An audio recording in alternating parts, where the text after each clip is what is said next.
नमस्ते। आज मैं subject code E303 chapter number 2 general principle of estimating and costing सब content 2.2 preparation of list of materials, इनके बारे में, इस सब टॉपिक के बारे में डिस्कस करना चाह रहा हूँ। हिंदी में इसको बोलते हैं सामग्री की सूची बनाना। Preparation of list of material means Hindi में है सामग्री की सूची बनाना।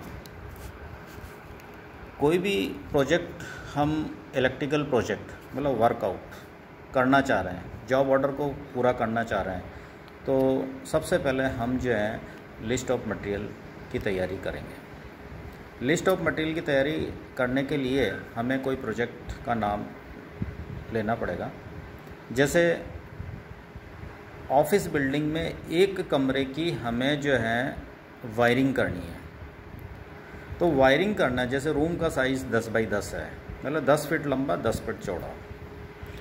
नया रूम है, उस रूम में हमें वायरिंग करनी है, तो वायरिंग करने के लिए या वायरिंग के साथ साथ में उसके अटैचमेंट्स, बिजली के जो भी आइटम जैसे सीलिंग फ़ैन है, स्विच सॉकेट्स वगैरह है, ये सारे अपने को काम में लेना है। तो ये सपोज़ हम रूम की वायरिंग करने जा रहे हैं और एक आइटम की ज़रूरत है हमें, सपोज़ उस रूम के अंदर 2 फ़ैन चाहिए, तो 2 फ़ैन चाहिए, तो उन दोनों फ़ैन की, सीलिंग फ़ैन की कंप्लीट स्पेसिफिकेशंस हमें ज्ञात होना चाहिए। यदि हम सीलिंग फ़ैन लिख देंगे तो सीलिंग फ़ैन एक 800 रुपये का भी मार्केट में अवेलेबल हो सकता है, 1000 रुपये का भी है, 1500 रुपये का भी है, 2500 का भी है, 5000 का भी मार्केट में मिल सकता है। अब हमें कौन सा फ़ैन लगाना है, कौन से फ़ैन की रिक्वायरमेंट है, उस फ़ैन की रिक्वायरमेंट के अकॉर्डिंग हम जो है लिस्ट ऑफ मटेरियल्स बनाएंगे। तो लिस्ट ऑफ मटेरियल बनाने के लिए मैं आपको, आप नोट कर लीजिए प्लीज़, इसके लिए एक टेबल हमें बनानी पड़ेगी। टेबल बनाने के लिए उसमें ऊपर आप लिख सकते हैं सामग्री की मूल्य सहित सूची सारणी, table of list of material. उसके लिए हमें एक इंडेक्स फॉर्म में बनाना पड़ेगा। सबसे पहले सीरियल नंबर लिखिए, फिर आप लिखें name of material with full specifications, मतलब सामग्री का पूर्ण विवरण, ये आप लिखिए। उसके बाद लिखेंगे हमें कितने मात्रा की ज़रूरत है, मतलब क्वांटिटी।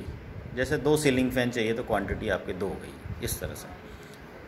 फिर आप इसके लिखें रेट, रेट के बाद में लिखें कॉस्ट, फिर लिखें रिमार्क।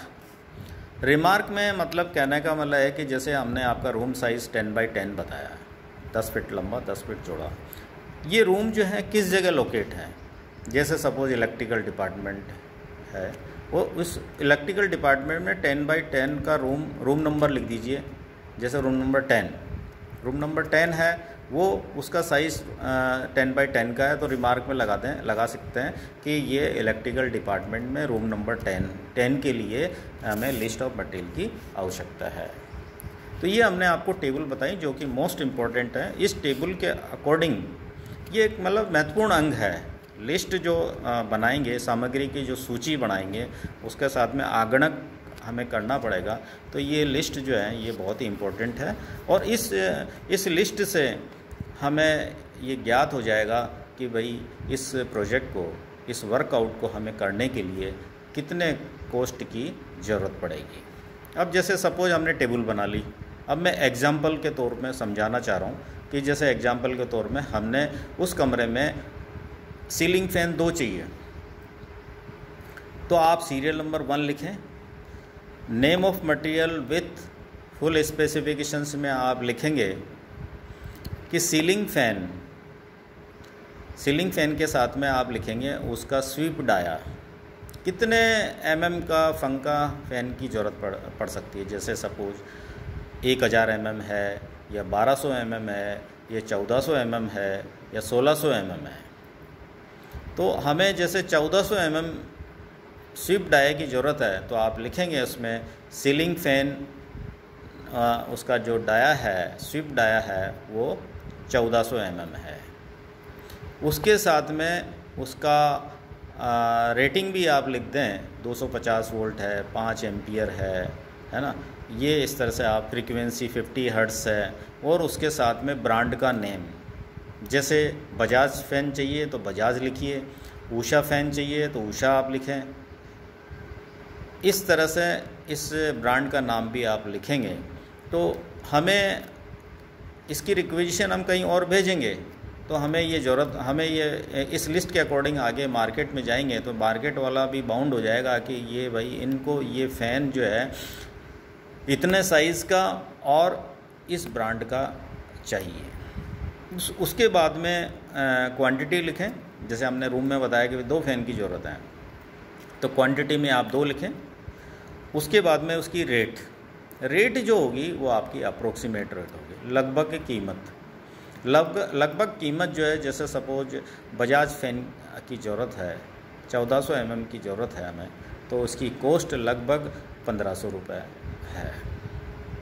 तो आप उसमें लगभग 1500 का मतलब है कि वो 1450 में भी मिल सकता है, 1550 में भी मिल सकता है। ऐसा कुछ नहीं है कि रिजिड है कि 1400 है 1400। सिचुएशन, चूँकि रिक्वेजिशन आज बनाई है, लिस्ट ऑफ मटेरियल आज बनाई है, फ़ैन आप सपोज़ 15 दिन बाद खरीद रहे हैं तो मार्केट में वेरिएशन हो सकता है, रेट वेरिएशन, तो वो वेरिएशन आ सकता है।